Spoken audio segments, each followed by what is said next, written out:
ये 3 शक्तियां हुई, महाकाली, महालक्ष्मी, महासरस्वती। और इन तीनों की साधनाओं का जीवन में महत्व है। तीनों की साधनाओं से ही जीवन में सफलता प्राप्त हो सकती है। किसी एक पक्ष को छोड़ नहीं सकते। बिना धन के भी जीवन की गति नहीं है, बिना विद्वत्ता या ज्ञान के भी गति नहीं है, और बिना शत्रुओं पर हावी होने की भी कोई गति नहीं है। और तीनों के समन्वित स्वरूप को एक मंत्र में बांधा गया है। क्या कोई ऐसा मंत्र है जिसके माध्यम से हम तीनों ही इन महाशक्तियों को स्पर्श कर सकें? देखो, मैंने शब्द यूज किया है, प्रयोग किया है, स्पर्श कर सके, सिद्ध कर सके नहीं। सिद्ध करने के लिए तो अलग अलग विधान है, और इसके लिए एक मंत्र बना, नवार्ण मंत्र। नव वर्ण जिसमें 9 अक्षर हैं, ऐसे मंत्र को नवार्ण मंत्र कहा गया है। और भक्ति जगदम्बा का श्रेष्ठतम मंत्र नवार्ण मंत्र कहा गया है। सबसे श्रेष्ठ मंत्र कौन सा है? जगदम्बा प्रथमम शैलपुत्री च, द्वितीयम ब्रह्मचारिणी, तृतीयम चंद्रघंटेति, कूष्मांडेति, चतुर्थकम पंचमम स्कंदमातेति, षष्ठम कात्यायनी च, सप्तमम कालरात्रिति, महागौरी च, अष्टमम नवमम सिद्धिदात्री च, नवदुर्गा प्रकृतिता। ये 9 दुर्गाएं हैं।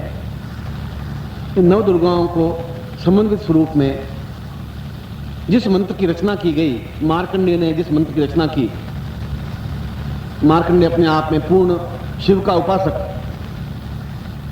और शक्ति की आराधना की, जगदम्बा की आराधना की। मार्कंडेय जैसा विद्वान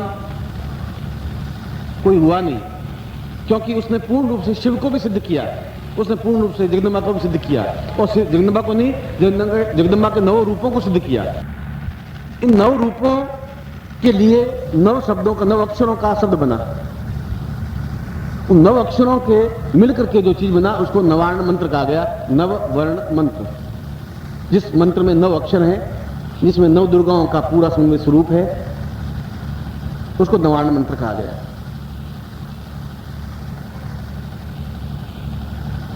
वो मंत्र है, मैं आपको उच्चारण करवा रहा हूं, इसलिए उच्चारण करवा रहा हूं कि आज नवरात्रि का पहला दिन है, और रात्रि को, अगर शास्त्रों में कहा है कि रात्रि को ही नवरात्रि, तो मैं रात्रि को ही साधना करवा रहा हूं, दिन को नहीं करवा रहा हूं। दिन को मैंने आपको मंत्र नहीं दिया। पहले दिन रात्रि को ही मंत्र देना है तो पहले दिन रात्रि को ही मंत्र दिया। दिन को आके भी दे सकता था, सुबह भी दे सकता था, दोपहर को भी दे सकता था। तो जो शास्त्रों में कहा है कि नवरात्रि प्रकृतिता है, रात्रि को ही साधना संपन्न होनी चाहिए, तो रात्रि को ही मंत्र दे रहा है, क्योंकि इसका मूल मंत्र है, आराध्य मंत्र है, साधनात्मक मंत्र है। इस मंत्र का जप प्रातः काल उठ करके आप करेंगे, और इसमें उसको चैतन्य करने के लिए जो मैं मंत्र दूं, उसको किसी भी अकीक माला से मंत्र सिद्ध करें, क्योंकि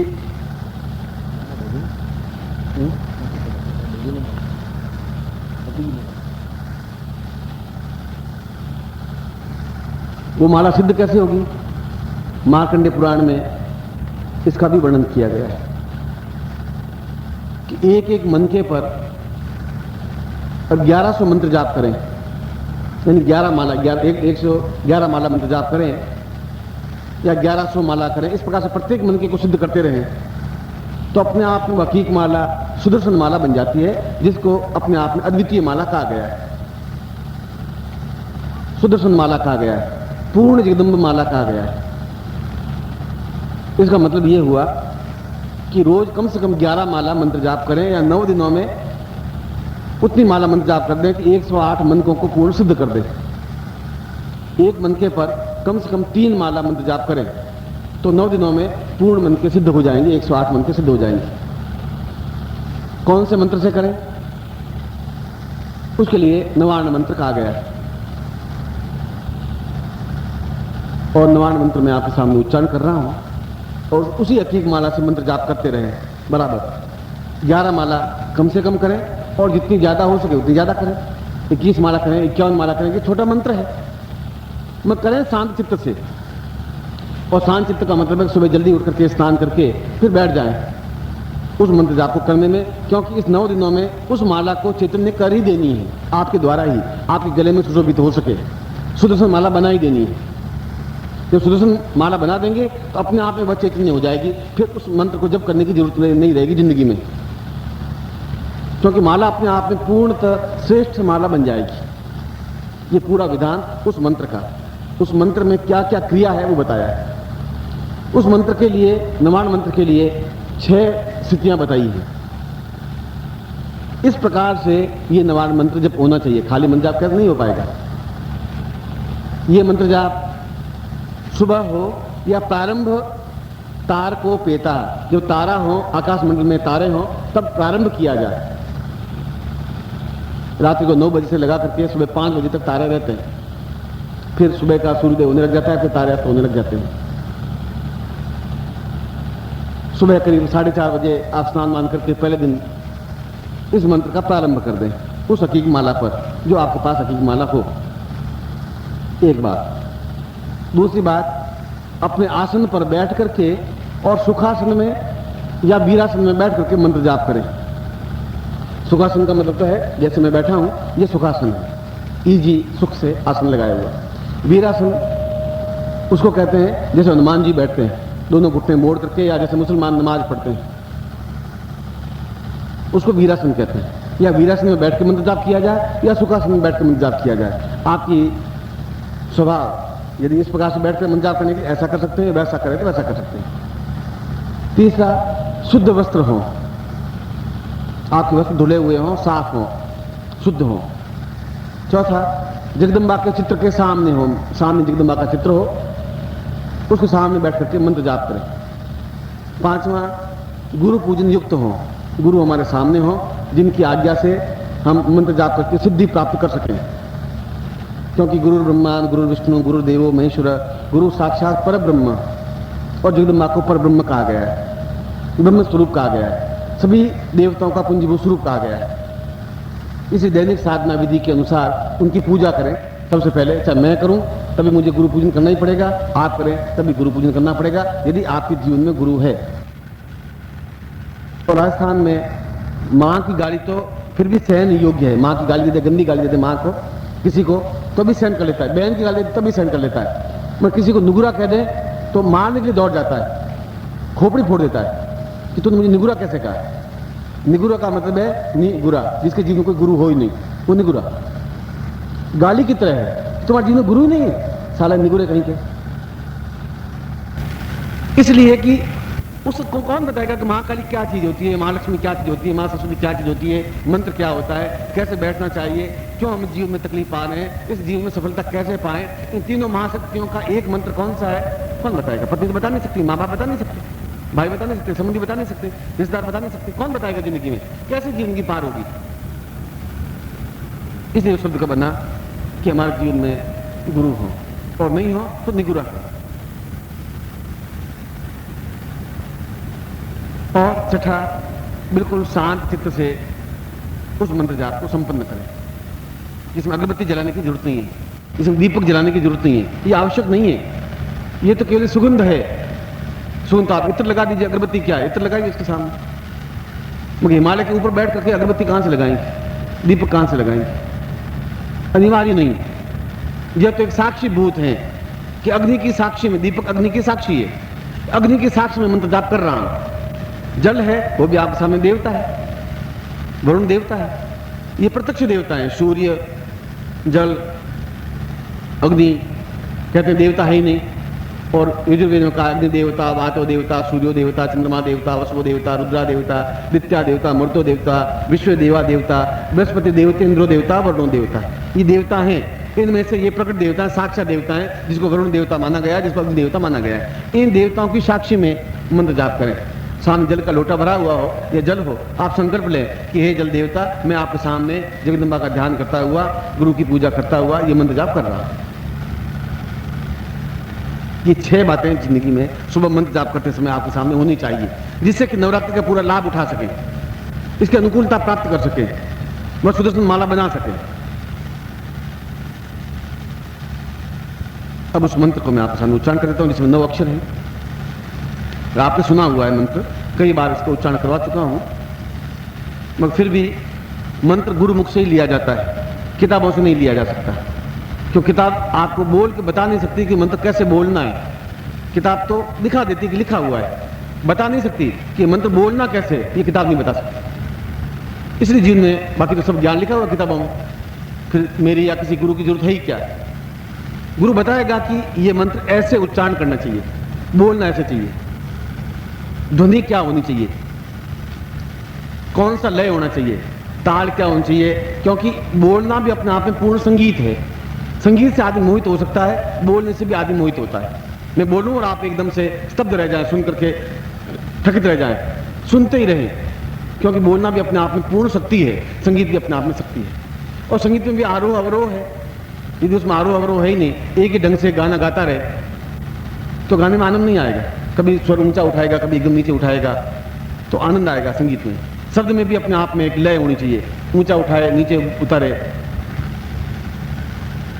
तो अपने आप में शब्द शक्ति कहलाता है। इसलिए ऐसा मंत्र वो शब्द शक्ति के माध्यम से दिए जाने के लिए गुरु मुख से मंत्र लेने की क्रिया है। दीक्षा दे रहा हूं तो मंत्र मैं क्यों दूं आपको? इसलिए कि आप गुरु मुख से प्राप्त कर सकें। दीक्षा का तात्पर्य ये हुआ। और दीक्षा का मतलब ये हुआ, अगर दीक्षा ही नहीं है जिंदगी में, गुरु दीक्षा ही नहीं है, तो फिर आपके जीवन में गुरु है ही नहीं। और गुरु है और जीवन की न्यूनता है वो पूरी नहीं होंगी तो जीवन में हम मंत्र जाप नहीं कर सकते। जो समस्याएं मेरी जिंदगी में है वो समस्याएं दूर नहीं होगी तो मंत्र जाप कैसे करूंगा? उसको विशेष दीक्षाएं कहा गया कि ये तुम्हारी समस्याएं तुम नहीं कर सको, तुम्हारे गुरु दूर कर सके, यदि गुरु समर्थवान है, योग्य है। और क्या बार बार दीक्षा लें? तो क्या हम बार बार बर्तन मांझें? एक बार बर्तन मांझ लिया, जिंदगी में बाकी बर्तन मांजने की जरूरत है ही नहीं। मांझ लिया तो मांझ लिया, तो बर्तन काला पड़ जाएगा। चाहे पीतल का बर्तन हो, चाहे चांदी का कोई बर्तन हो, उसमें काई लग जाएगी। इसलिए कबीर ने कहा नित्य प्रति बर्तन मांझते रहिए, रोज बर्तन मांझना चाहिए। ठीक उसी प्रकार से जीवन को भी रोज मांझना चाहिए। और रोज मांझने के लिए बार बार दीक्षाओं के माध्यम से ही जीवन में उस मैल को दूर कर सकते हैं जो विकार आसपास के लोगों से, इस संसार से, इस एटमॉस्फेयर से, इस वातावरण से आता है। उसको दूर करने की क्रिया भी केवल दीक्षाओं के माध्यम से ही संभव है। इसलिए जीवन में गुरु मंत्र का, गुरु का, दीक्षा का आवश्यकता है। प्रभु को प्राप्त करने के लिए, ईश्वर की शरण में जाने के लिए, ईश्वर को अपने हृदय में उतारने के लिए, चाहे राम हो चाहे कृष्ण हो, ये तो अवतार है। ब्रह्मा विष्णु महेश ये देवता हैं। अवतार तो भगवान विष्णु सैकड़ों बार लेंगे। शंकर ने अवतार लिया शंकराचार्य के रूप में, विष्णु ने अवतार लिया राम के रूप में, कृष्ण के रूप में। ये अवतार लेंगे। अवतार तो हमारी जिंदगी में 24 अवतार है। मत्स्य अवतार है, बुद्धावतार भी है। बुद्ध को भी हमने बुद्ध माना, उन्हें अवतार माना। मगर देवताओं की आराधना, पुंजीभूत स्वरूप की साधना अपने आप में जगदम्बा को साधना कहा गया है। ये मंत्र मैं आपको उच्चारण करवा रहा हूं। बोलिए ऐं ह्रीं क्लीं चामुंडायै विच्चे। एक बार वापस बोल रहा हूं। ये नवार्ण मंत्र है। जो मैंने अभी जिस मंत्र के बारे में बताया गया है वो मंत्र है जिस मंत्र से सुदर्शन माला बनती है, उस मंत्र की बात बता रहा हूं। इन शब्दों को गिनेंगे तो ये तीन, पहले ऐं ह्रीं क्लीं, तीनों महाशक्तियों के स्वरूप हैं।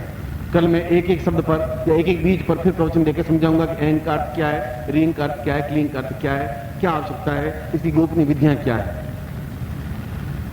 दूसरी बार वापस उच्चारण करवा रहा हूं। ऐं ह्रीं क्लीं चामुंडायै विच्चे। अब वापस मेरे ध्यान दे शब्द को, क्योंकि मैं शब्द के बाद में ग ध्वनि बोल रहा हूं। दो प्रकार की ध्वनि बोली जा सकती है, म या ग। जैसे एम या एंग, मैं बोल रहा हूं ग की ध्वनि, इसलिए वापस मंत्र बोल रहा हूं। इसलिए आप ग की ध्वनि देते हुए मंत्र करें, इसलिए गलत मंत्र नहीं हो। एंग ह्रीं क्लीं चामुंडायै विच्चे। ग की ध्वनि, म की ध्वनि किताब नहीं बता सकती। ये गुरु मुख से मंत्र इसलिए लेना पड़ता है, इसलिए गुरु की जरूरत पड़ती है, इसलिए वो गति दे सकता है। अब एंग क्या चीज है ये तो फिर गुरु आपको बताएगा, अगर गुरु है तो। फिर रिंग क्या चीज है, क्यों हम रिंग बोले, रिंग क्यों नहीं बोलते, रिंग बोलने से क्या हो जाएगा, श्रिंग क्यों नहीं बोलते। इसे नवार्ण मंत्र में ओम नहीं लगाया जाता। ओम एंग रिंग क्लीं चामुंडायै नहीं बोला जाता। प्रणव इसमें नहीं लगता, सीधा एंग रिंग क्लिंग चामुंडाई विच्चे, एंग रिंग क्लिंग चामुंडाई विच्चे, एंग रिंग क्लिंग चामुंडाई विच्चे ओम प्रणव और मंत्रों में रख सकता है। चामुंडा के इस मंत्र में चामुंडा जो अपने आप में शत्रु है, जो अपने आप में दुर्बुद्धि है, उसको समाप्त करने की जो क्रिया है उसको चामुंडा कहा गया है। मुंडा मुंडति नाशेति स चामुंडा, जो मुंडों का नाश कर सके वो चामुंडा है। मुंड शिर, दुर्बुद्धि युक्त शिर, मेरे मन में क्रोध है, अहंकार है, दुष्टता है, दुर्बोधता है, आने वाले कोई विकार है, पागलपन है, जो भी घटिया चीज है मेरे जीवन में वह सब दूर हो सके, इसलिए उसमें शब्द लगाया चामुंडा। मैं अगले प्रवचनों में, कल सुबह कल शाम के प्रवचनों में ये सारी क्रियाएं आपको समझाऊंगा, मगर ये समझा रहा हूं कि कल सुबह आपको किस मंत्र का जाप किस प्रकार से करना है। सुबह जो भी यहाँ स्नान बना करके आप बैठ जाएं, जब आए हैं तो पूरा समय भगवती जगदम्बा के साधना में ही लगे, एक एक दिन एक एक प्रत्येक क्षण उसमें लगाएं। बातचीत में भी अपने समय को समाप्त कर सकते हैं और मंत्र जाप में भी अपने समय को उपयोगी कर सकते हैं। बुद्धिमान और मूर्ख में इतना ही डिफरेंस बताया है कि मूर्ख व्यक्ति फालतू की बातें और कलह करके समय को व्यतीत करते हैं और बुद्धिमान व्यक्ति संगीत, नृत्य और हास्य के माध्यम से अपने जीवन को व्यतीत करते हैं। अच्छी बातें करके, हास्य में एकदम मधुर बात कहूँ, वो मुझे मधुर बात के वार्तालाप हो, संगीत हो, नृत्य हो, इसमें जो समय व्यतीत करता है वह बुद्धिमान है। जो कलह, लड़ाई, द्वेष और आलस्य में जिस समय व्यतीत करता है वह मूर्ख व्यक्ति कहलाता है। डिफरेंस इतना ही है। सिंह भगवान ने अलग अलग बनाए नहीं, लेकिन पहचान लेते भाई ये तो मूर्ख है, ये बुद्धिमान है, अलग अलग छांट लेते, नहीं छांट सकते। उसका जीवन यापन कैसा है, वो समय कैसे व्यतीत करता है, इससे मालूम पड़ जाता है कि ये व्यक्ति कैसा है। काव्य शास्त्र विनोदेन कालो गच्छति धीमताम, धीम ने बुद्धिमान। काव्य शास्त्र विनोदेन, कविता के माध्यम से, संगीत के माध्यम से, शास्त्र के माध्यम से, विनोद हंसी मजाक के माध्यम से, इनके माध्यम से जो जीवन व्यतीत करते हैं, काव्य शास्त्र विनोदेन कालो समय, कालो गच्छति जो समय व्यतीत करता है, धीमता बुद्धिमान उससे समय व्यतीत करता है। और मूर्ख व्यक्ति इसके विपरीत क्रिया करते हैं, उसे जो लड़ाई झगड़ा करते हैं, विनोद नहीं। विनोद का मतलब है मैं मधुरता के साथ बात करूं, हास्य के साथ बात करूं, मेरे चेहरे पर मुस्कुराहट हो, मेरी बात सुन के आपको मुस्कुराहट आए, आप वापस मेरी बात सुनना चाहें, शास्त्र की बात कर सकूं कि जगदम्बा क्या है, साधना क्या है, मंत्र क्या है, और काव्य की बात कर सकूं, संगीत की बात कर सकूं, सुने, मधुरता के साथ सुन सकें।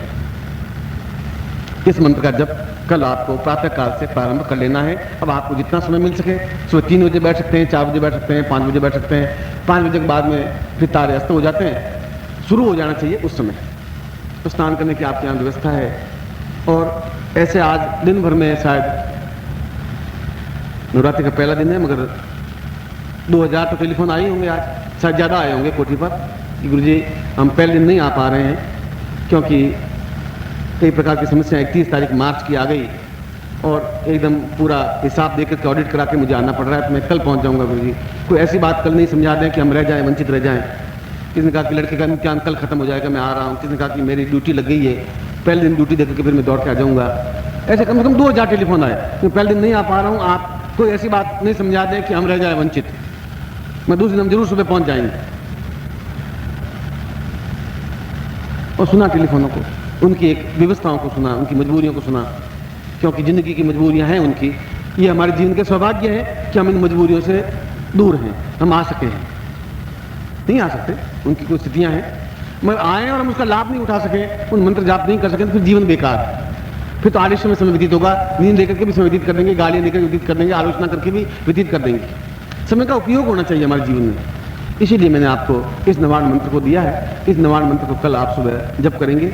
और ये जो प्रयोग इन दिनों में किस दिन कौन से प्रयोग होने चाहिए जिससे कि हमारा जीवन ज़्यादा सुखदायक बन सके, मधुर बन सके, दीक्षाएं प्राप्त कर सकें, इसलिए ये प्रयोग भी कल से प्रारंभ करवाऊंगा। और मैं इन सारे 9 दिनों में 9 अक्षरों के महत्व को समझाऊंगा। 9 अक्षरों के महत्व को समझाने का मतलब है पूरा मार्कंडेय पुराण स्पष्ट आपके सामने आ जाएगा। पूरा मार्कंडेय पुराण 9 अध्यायों में विभक्त है। पहले अध्याय का नाम है एंग, दूसरे अध्याय का नाम है रींग, तीसरे अध्याय का नाम क्लींग, चौथे अध्याय का नाम चा, 5वें अध्याय का नाम मुंह। ये अक्षरों के साथ अध्याय दिए हैं वहां, 1 2 3 4 नहीं दिए। ये मार्कंडेय पुराण की विशेषता है। उससे शिव के पूरे विशेषताओं को समझ में आ जाती है, उससे जगदम्बा की पूरी विशेषता समझ में आ जाती है। दोनों की विशेषता समझ में आ गई, शिव और शक्ति दोनों का समन्वय, तो तीसरी कोई चीज रही नहीं। हमारे जीवन में शिव है, कल्याणकारी है, कल्याण है, यानी जो भी अच्छे काम हो जो कल्याण होंगे, जो चाहे वो प्राप्त हो जाए वो कल्याण कहलाता है।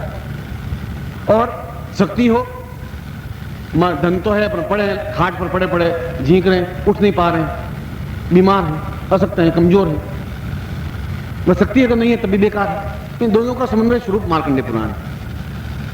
ये सब 9 वर्ण की मैं आपको विवेचना करूंगा, समझाऊंगा, जिससे कि हम प्रत्येक दिन एक एक वर्ण को लेकर के लाभ उठाएंगे, दीक्षाओं के माध्यम से भी, मंत्र जप के माध्यम से भी, क्रियाओं के माध्यम से भी, चेतना के माध्यम से भी। मैं एक बार फिर आपको, आज नया साल प्रारंभ हुआ है, विक्रमी संवत, और इस विक्रमी संवत के इस पहले दिन अंग्रेजों का तो 1 जनवरी से शुरू होता है, जो आप सबको याद है कि 1 जनवरी का मतलब नया साल शुरू। और विक्रमादित्य के बाद से, विक्रमादित्य अपने आप में पूर्ण ब्राह्मण था, राजपूत नहीं था, क्षत्रिय नहीं थे, ब्राह्मण थे अपने आप में, और वो पूरे भारतवर्ष में अपने आप में विद्वत्ता के रूप में माने गए, राजा के रूप में नहीं माने गए, विद्वत्ता की वजह से माने गए। इसीलिए विक्रमी संवत पड़ा। और आज से 2053 साल हो गए, 2052 साल खत्म हो गए, 2053वां साल शुरू हो गया, विक्रम संवत को प्रारंभ हुए। इस नए संवत के प्रारंभ होने पर, इस नव वर्ष के अवसर पर मैं आप सब लोगों को आशीर्वाद देता हूं कि ये पूरा वर्ष आपके लिए अत्यधिक मंगलमय बने, सुखमय बने। और पहले दिन, इस संवत के पहले दिन गुरु और शिष्य साथ में है, इससे बड़ा सौभाग्य और कुछ हो ही नहीं सकता। मैं आपकी सौभाग्य की सराहना करता हूं, मैं आपको हृदय से आशीर्वाद देता हूं। अभ्राम कटाक्षैरधिकुलभयदां मौलिबद्धेन्दुरेखां शंखं चक्रं कृपाणं त्रिशुखमपि करे रुद्वहन्त्री त्रिनेत्रां सिंहस्कन्धादिरूढां त्रिभुवनमखिलं तेजसां पूरयन्ती ध्यायेत् दुर्गा जयाक्षां त्रिदश परिवृतां सेवितां सिद्धिकामयीं। मार्कंडेय के इस ध्यान में एक सुंदर व्याख्या की है, एक उत्तम व्याख्या की है। इसलिए उत्तम व्याख्या की है कि उसने आदिकाल से हम इसलिए गर्वोन्नत हैं कि हम ऋषियों की संतान हैं, मनुष्यों की संतान नहीं। हमारी धमनियों में ऋषियों का खून प्रवहित है। ये बात अलग है कि हम उसको भूल गए हों या उसको समझ नहीं पा रहे हों, वो अलग बात है। और संसार की सबसे प्राचीनतम सभ्यता भारतीय सभ्यता, वैदिक सभ्यता कहलाती है। और उसमें उन ऋषियों ने इस बात को स्पष्ट किया कि जीवन अपने आप में कोई महान नहीं होता, जीवन पर गर्व करने की कोई आवश्यकता है ही नहीं, क्योंकि जन्म से कोई महान नहीं हो सकता। महान होता है अपने कार्यों से, अपने विचारों से, अपनी भावनाओं से, अपनी तीव्रता से आगे बढ़ने की क्षमता से। बुद्ध एक जगह गांव में गए और उस गांव वालों को पूछा कि यहां पर कोई महापुरुष पैदा हुआ है। गांव वालों ने कहा कि यहां पर बच्चे पैदा होते हैं, महापुरुष तो बाद में बन जाते हैं, पर महापुरुष अपने आप पैदा नहीं होते। और इस श्लोक में यही बताया गया है कि प्रत्येक व्यक्ति अपने कार्यों से महान बन सकता है। महान का मतलब है कि अपने नाम को, अपने गति को, अपने चिंतन को, अपने विचारों को इतनी ऊंचाई पर पहुंचा दे, दूसरा उसको छू नहीं सके, स्पर्श नहीं कर सके। सैकड़ों की भीड़ में भी आप एक अकेले हैं तो कोई बहुत महानता नहीं है।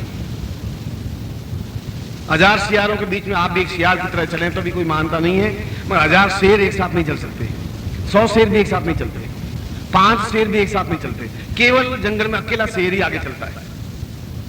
और यदि दूसरा शेर, दूसरा व्याघ्र अगर जंगल में आ जाता है तो मल्ल युद्ध करके दोनों में से एक परास्त होता है, एक को तो विजय प्राप्त होती है, और जिसको विजय प्राप्त होती है वही जंगल का राजा कहलाता है।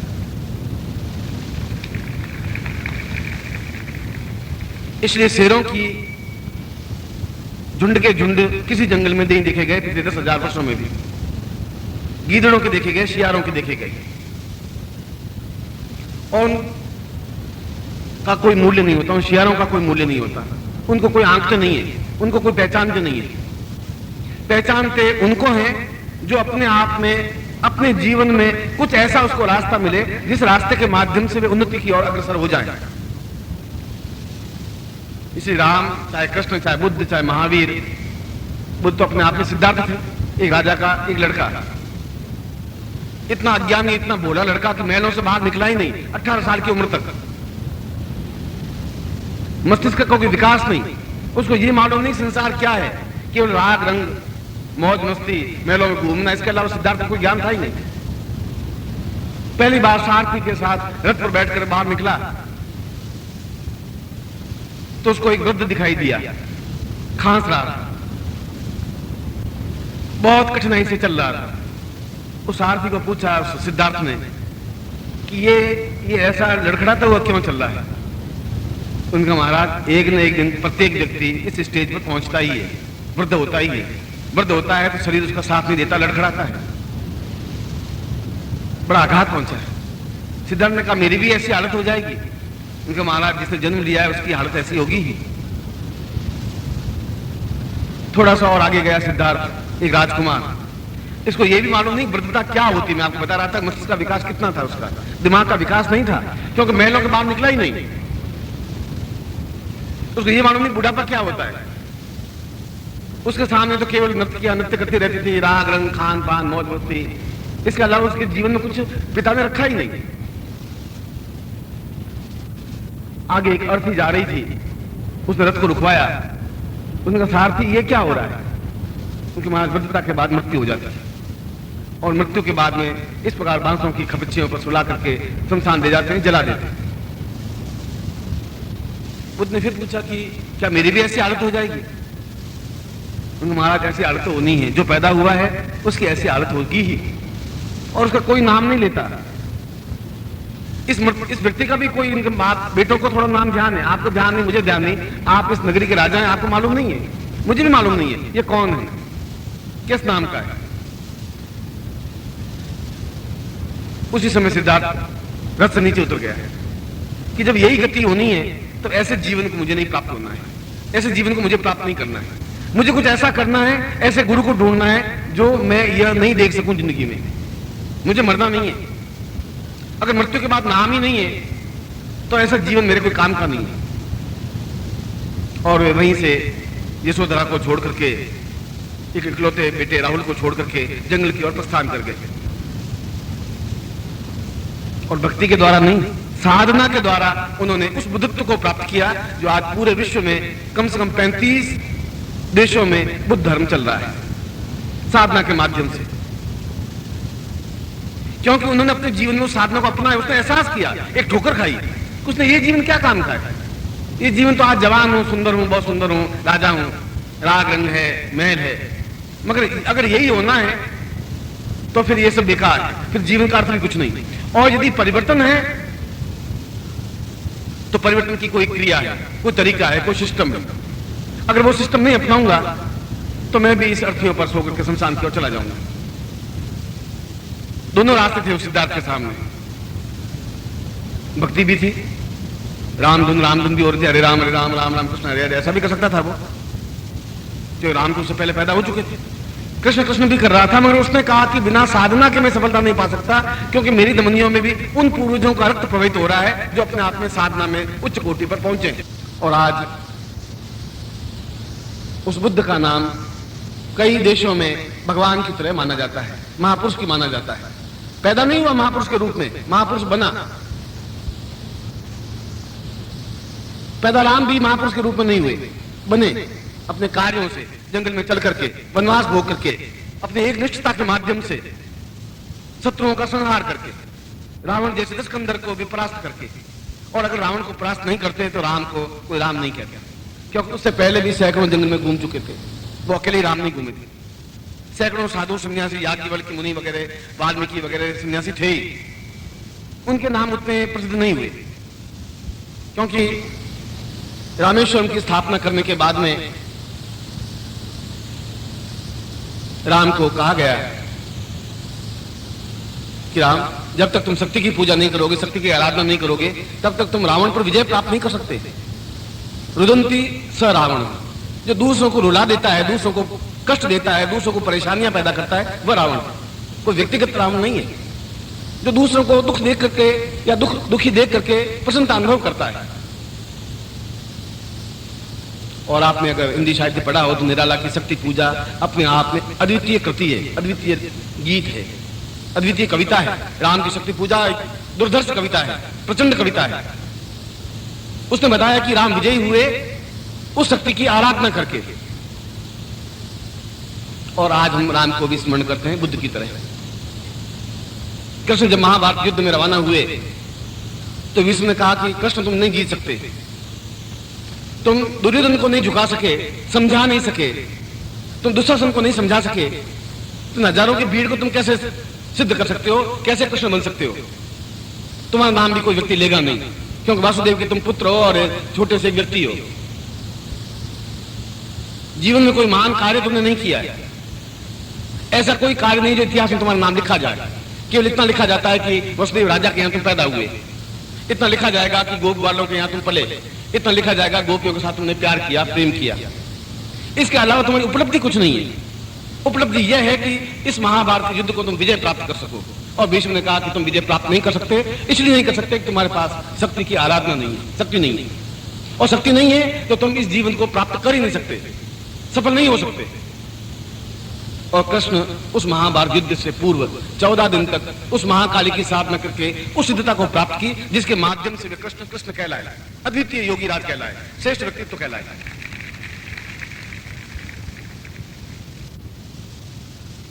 कृष्ण का उदाहरण इसलिए दिया कि वो भी आपके और मेरी तरह व्यक्ति ही था। कोई पैदा होती उसके 4 हाथ और 10 माथ सिर नहीं थे। एक सामान्य कारागार में पैदा हुआ, जेल में पैदा हुआ, कंस की जेल में। एक वसुदेव के घर में पैदा हुआ जो खुद जेल में बैठा हुआ था, और छुपा करके यमुना के पार एक दूसरे घर में उसको छुपा करके पाला पोसा गया। उसकी कोई पृष्ठभूमि नहीं थी, इतनी अद्वितीय पृष्ठभूमि नहीं थी, मगर उसने महाभारत युद्ध को केवल 5 पांडवों के सहायता से जीत करके ये दिखा दिया कि मेरे साथ शक्ति है और शक्ति के माध्यम से महाभारत को जीत सकता हूं, अद्वितीय बन सकता हूं।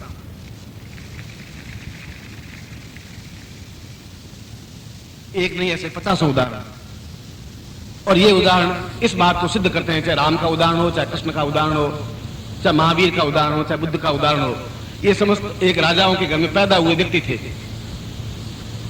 जहां छल था, प्रपंच था, कैकेयी के षड्यंत्र थे। एक मोहग्रस्त दशरथ था जो अपनी जवान पत्नी के कहने से अपने बेटे को घर से निकाल देता है, धक्के मार देता है, जो अन्याय कर लेता है, भरत को राजगीर पर बिठाने के लिए हां भर लेता है। ऐसे वातावरण में पैदा होने पर राम को कोई याद नहीं करता। आज हजारों मंदिर जो बन गए हैं वो राम जन्म की वजह से नहीं बने, उन्होंने शक्ति की आराधना के माध्यम से शिव की आराधना तो की, शिव की स्थापना की, क्योंकि द्रविड़ देश में, द्रविड़ों में शिव की मान्यता थी और शिव की एक रामेश्वरम के रूप में स्थापना की। मगर उसके पास उस शक्ति की आराधना थी। 14 दिन तक जिस साधना को किया, जिस साधना के माध्यम से उन्हें जीवन की पूर्णता प्राप्त की, आज हम उनको नाम गर्व के साथ लेते हैं कि हमारे भारतवर्ष में कृष्ण जैसे भी पैदा हुए, बुद्ध जैसे भी पैदा हुए, महावीर जैसे भी पैदा हुए। जिन्होंने भी शक्ति की आराधना की वो जीवित रहे, जो शक्ति से वंचित हो गए वो मर गए, मिट गए, उनका नाम नहीं रहा। इतिहास में उनका कोई उल्लेख नहीं है, और इतिहास में अगर उल्लेख नहीं है तो ये जीवन बेकार है। इतिहास में कोई उसको स्मरण नहीं करेगा, उसकी वाणी में ताकत नहीं होगी, क्षमता नहीं होगी, बोलने की शक्ति नहीं होगी, उनको कोई याद नहीं रखता। गालियां देने से आप महान नहीं बन सकते, थप्पड़ मार देने से भी महान नहीं बन सकते, चक्कू छुरी देने से भी महान नहीं बन सकते। वो महानता के क्षेत्र होते तो राम और कृष्ण अपने चाकू लेके घूमते फिर बुद्ध इतना माथाफोड़ी करता ही क्यों साधना करता? अस्त्रों के माध्यम से जीवन को जीता नहीं जाता, और जो जीवन को जीत लेता है, जहां पर जीवन के दोनों अर्थ हैं, जीव न, जो अपने सुखों की ओर ध्यान दे ही नहीं, और जीवन, जंगल में रहने वाले व्यक्ति की तरह जिए, राग रंग में नहीं जिए। जीवन के दोनों अर्थ, या तुम राग रंग में जिए, चल रहा है, दुखी हो रहे हैं, गालियां दे रहे हैं, परास्त हो रहे हैं, जीवन चल रहा है, मर जाएंगे, कोई आपको रुकेगा नहीं। मगर आप रामकृष्ण नहीं बन सकते थे, फिर आप हनुमान नहीं बन सकते, फिर आप तेजस्वी व्यक्तित्व नहीं बन सकते, फिर विश्वामित्र नहीं बन सकते। और कोई बपोती नहीं थी कि उनकी माँ ने पैदा कर दिया विश्वामित्र को, अब कोई माँ विश्वामित्र पैदा कर ही नहीं सकती। जन्म के साथ में विश्वामित्र अपने आप में कोई महान योगी नहीं थे, कोई महापुरुष ऐसा नहीं था, महापुरुष बाद में बने। इसका मतलब यह हुआ कि कोई भी व्यक्ति अपने आप में महापुरुष बन सकता है यदि उसको सही गुरु मिल सके। भक्ति के माध्यम से मैं पूर्ण करना नहीं पाता। ये भक्ति काल है, ये भक्ति है, करते रहिए। भगवान कृष्ण कभी प्रसन्न होंगे तो आपको बेड़ा पार कर देंगे। करे नहीं करे तो ठेका नहीं, आए कृष्ण नहीं आए। राम जी को हम राम से शुरू किया, भाई घर से निकले, कृष्ण जी ने निकाल दिया, धक्के से निकाल दिया, फिर चले गए, सीता जी साथ में चली गई, फिर आगे किष्किंधा कांड हो गया, फिर आगे लंका कांड हो गया, रावण मर गए, वापिस घर आ गए। एक बार कहो तो भी वही बात, 500 बार कहो तो इसमें कुछ चेंज नहीं आया कि रावण घर में आ गया पहले से, ऐसा कुछ हुआ नहीं। वो तो गए, रावण के पास में गए, फिर पहली बार चले गए, दूसरी बार चले गए, 10वीं बार चले गए। इसमें नवीनता क्या हुई? नवीनता ये गिड़गिड़ाते रहे, हे राम तुम मेरा बेड़ा पार करो, और राम जी ने बेड़ा पार किया नहीं। क्योंकि अगर राम जी बेड़ा पार करते तो राम शक्ति पूजा नहीं करते थे। फिर राम अपने आप में, मैं राम के प्रति आराध्य देव, मैं ऐसा नहीं कह रहा हूं, पर वो उन्होंने भी शक्ति की पूजा की, ये कह रहा था। तो हम उस राम के थ्रू शक्ति के पास जाए तो हम क्यों नहीं सीधे ही गुरु शक्ति के पास चले जाए? मैं आपको उस जगह खड़ा कर रहा हूं।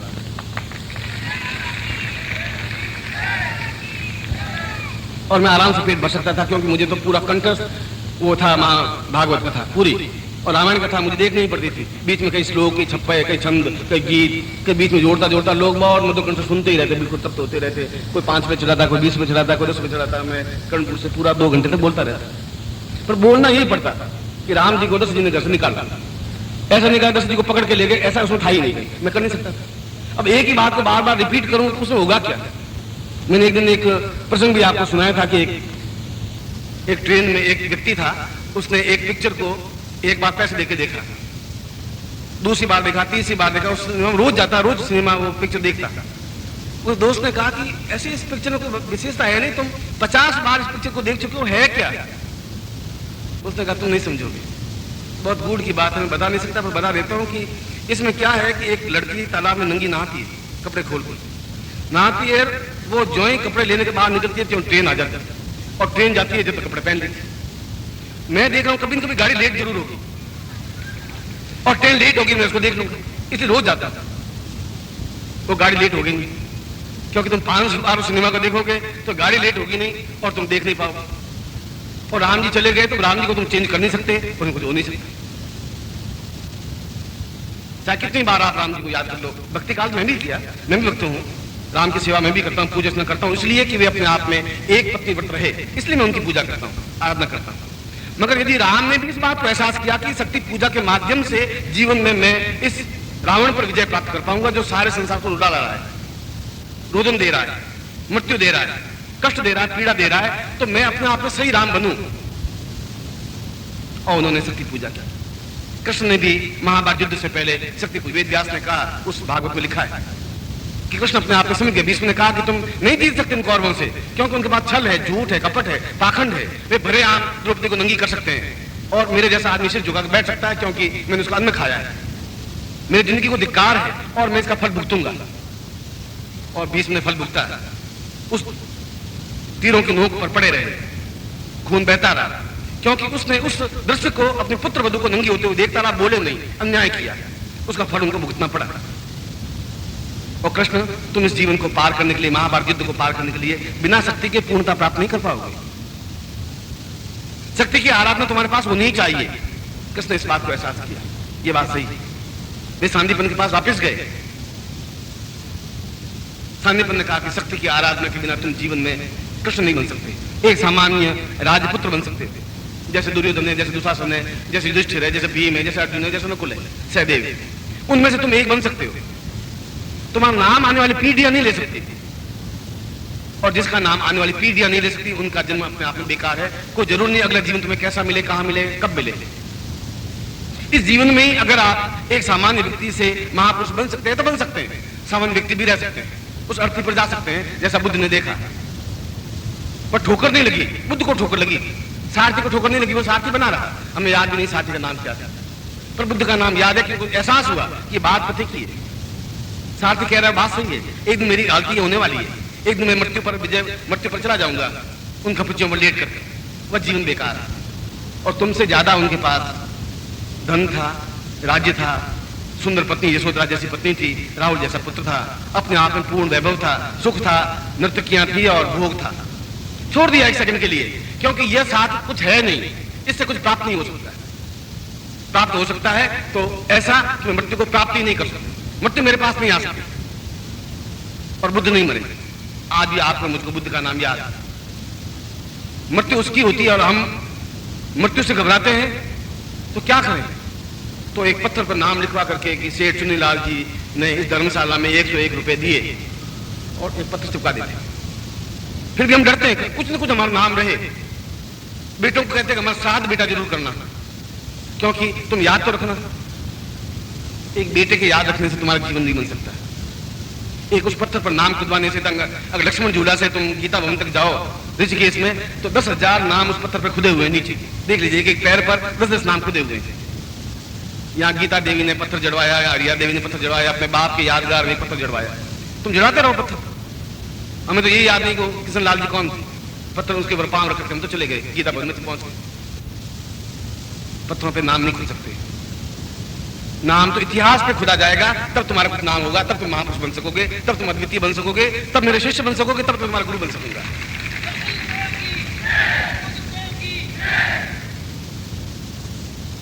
अगर विश्वामित्र से लगा करके, महादेव से लगा करके भगवान शिव अगर शक्ति की आराधना करते हैं, भगवान शिव स्वयं अगर कहते हैं कि न तो पाम सत्यात्मा प्रभर्वते दीर्घ मनसः, शक्ति के बिना ये जीवन अपने आप में मेरा भी अधूरा है। अगर महादेव ऐसा कह सकते हैं, यदि विश्वामित्र ऐसा कह सकते हैं, यदि राम और कृष्ण ऐसा कह सकते हैं, बुद्ध और महावीर ऐसा कह सकते हैं कि शक्ति के बिना हमारा जीवन अधूरा है, अपूर्ण है, तो मैं भी उनकी बात को वापस दोहरा रहा हूं कि अगर हमारे पास शक्ति नहीं है, क्षमता नहीं है, तो हमारा जीवन अधूरा है। हम जीवन को कैसे पूरा करें, इसके लिए कल मैंने अपने प्रवचन में आपको समझाया था कि त्रिगुणात्मक शक्ति को साथ में लेकर के गतिशील हो सकते हैं। या तो हम केवल सामान्य मनुष्य होकर मर जाएंगे, कोई रोकने वाला आपको नहीं है। अर्थी के पीछे को खड़ा नहीं होगा कि नहीं, इस अर्थी को मत ले जाओ, ऐसा कोई नहीं खड़ा होगा। किसी की आंख में आंसू नहीं बहेंगे, केवल घर वालों की आंख में आंसू बहेंगे, क्योंकि लोग कहेंगे कि देखो पत्नी रो नहीं रही, हद होगी, पति मरा नहीं, रो रही। रोना पड़ेगा उसको बेचारी को, 4 दिन तो रोना ही पड़ेगा, जिंदगी भर नहीं रोएगी। बेटे भी 5-7 दिन रो लेंगे, इसलिए कि लोग क्या कहेंगे, सारा कपूत बेटा है, बाप मर गया, रोते ही नहीं। तो थोड़ा ग्लिसरीन डाल के रोना तो पड़ेगा ही, इतना तो होगा। मगर एक श्राद्ध के बाद में आपको वापस 12 महीने याद नहीं करेंगे, बेटे भी याद नहीं करेंगे। वो अपने राग में शादियां होंगी, उनके घर में उत्सव होंगे, ढोल बाजार बनेंगे, सब कुछ होगा, जीवन चलता रहेगा उनका। आप आए और चले गए, किसी को पता ही नहीं चला। बुद्ध आए और गए, पता चला। राम आए और गए, उनका पता चला। विश्वामित्र का आज भी हमें पता चला कि वो आए थे और कुछ करके गए थे। इन सब ने एक काम तो अलग अलग तो किया, एक काम सबने साथ किया कि शक्ति की आराधना उन्होंने की। रावण ने भी की। यदि आप पढ़ा हो वाल्मीकि रामायण, तुलसी तो अपने आप में भक्त थे, इसलिए उन्होंने भगवान के लिए और कुछ रावण का ऊंचाई पे उठाया नहीं, रावण को, उसके कैरेक्टर को, उसके चरित्र को। उन्होंने भी उस यज्ञ में एक एक शिर को काट करके उस शक्ति को समर्पित किया कि मेरा प्रत्येक शिर तुम्हें समर्पित है, मगर मैं तुम्हारी आराधना चाहता हूं। और उस शक्ति की आराधना में न्यूनता रहने पर रावण का नाम तो हुआ, यश नहीं प्राप्त हो पाया। इसलिए जीवन जिंदा रहना बहुत बड़ी बात नहीं है, यशस्वी जीवन बहुत बड़ी बात है। यश मैं जीवन हूं। मान सिंह डाकू भी आज भी जिंदा है। आप अगर ग्वालियर में चले जाएं तो उसके आल्हा गाते हैं, गीत गाते हैं मान सिंह डाकू के बारे में, बहुत सुंदर गाते हैं। गांव की औरतें गाती हैं और नाचते हैं। यश नहीं प्राप्त हो पाया। यश तब प्राप्त हो पाएगा जब हम पूर्ण रूप से शक्तिवान बन करके अपने कार्य के माध्यम से महापुरुष बन सकेंगे। कुछ ऐसा कर सकेंगे जो आने वाली पीढ़ियां, ये समाज, ये देश हमारे नाम को स्मरण रख सकेगा, एहसास कर सकेगा कि वो बहादुर है, क्षमतावान है, उसने कुछ किया। मैं भी कुछ कर सकता, कथा पढ़ के कर सकता था। आज मैं पूरे भारत में विख्यात हो सकता कथावाचक, उसमें मुझे कौन सी बड़ी बात है? उसमें कुछ पढ़ना तो था ही नहीं। अच्छे राग होना चाहिए, कंठ होना चाहिए, हारमोनियम होना चाहिए मुझे, और मुझे हारमोनियम आता है बहुत अच्छा, इससे बहुत अच्छा बजा सकता हूँ, इससे अच्छी ढोलक से अच्छे तबले बजा सकता हूँ। काम यही किया था, तो रोटी का जुगाड़ करना ही था। मगर मैंने कहा वो सिनेमा वाला खेल हो जाता, हर बार मैंने आता शायद इस बार कृष्ण आ जाए, इस बार आ जाए, अब क्या आवे, अब क्या आवे, वो आवे नहीं। मैंने कहा जब आवे नहीं तो कोई और तरीका करें, और उस दूसरे तरीके से कृष्ण को मैं साक्षात सामने कर सकता हूं, क्योंकि मैंने शक्ति पूजा की है, शक्ति की आराधना की है।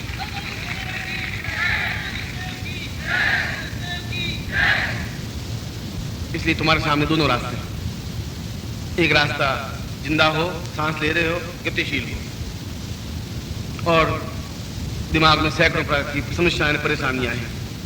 बेटा कपूत है, वो मान नहीं रहा है, तो क्या करें, इसका नहीं, पैसा है नहीं, व्यापार में घाटा हो रहा है, इसमें से हो रही, क्या हो रहा है। उस प्रकार से जूझते जानते आप टेंस रखते हुए जल्दी मर जाएंगे। 100 साल तो जिंदा रह ही नहीं सकते, गारंटी है, ये तो चलेंगे, संभव नहीं है। क्यों 70 साल के बाद आपके बेटे आपको मार देंगे, क्या अभी तक जिंदा है, साला मरता ही नहीं। भगवान ने क्या हो गया, तो लोग उनको आश्चर्य, लोग पूछेंगे कि आप कितने साल के, 70 साल और जिंदा है अभी तक। लोग ये उनके लिहाज से 70 साल का साल जिंदा कैसे। आप भी सोचोगे साल आप जिंदा रहने से फायदा क्या, बहू आपको कुछ खिलावे नहीं ढंग से, बेटे आपको कुछ पूछे नहीं पूछेंगे, क्योंकि वो अपने अपने कार्यों, अपने परिवार में व्यस्त हैं। आप अपने परिवार में व्यस्त थे, आपने शक्ति की आराधना की नहीं, इसलिए आपको कोई पूछेगा नहीं। वो भी शक्ति की आराधना नहीं करें, इसलिए उनको जीवन में कोई मतलब नहीं। आपने पैदा कर दिया, ठीक है, आपने मौज मस्ती के लिए पैदा कर दिया, हमने कहा था आपको, हमने कहा था हम पैदा कर, अब हम क्यों सेवा करें। ऐसा जीवन जीना चाहते हो, आपका जीवन बिल्कुल सही है, कुछ करने की जरूरत नहीं। और एक दूसरा जीवन और है जिसमें शक्ति की आराधना है, मैं बता सकता हूं आपको, आप करें वो तो आपके हाथ में। आप महापुरुष बने, सामान्य व्यक्ति बने, निकृष्ट व्यक्ति बने, आपके जीवन में एक गुरु के नाते मुझे आपको गाइड करना, समझाना धर्म है, फर्ज है, कर्तव्य है, क्योंकि उस रास्ते पर चला हूं मैं, चल करके देखा है, अनुभव किया है, और इन सारे उदाहरण मेरे सामने हैं। फिर आपका नाम अपने आप में इतिहास में अमर होगा। आने वाली पीढ़ियां तुम्हें याद रखेंगी, बेटे याद रखेंगे नहीं रखेंगे। तुम्हें याद नहीं राम का बेटा कौन था, तुम्हें पता ही। लवकुश थे तो लवकुश के बेटे कौन थे, उनके नाम तो तुम्हें मालूम है ही नहीं, गारंटी के साथ नहीं।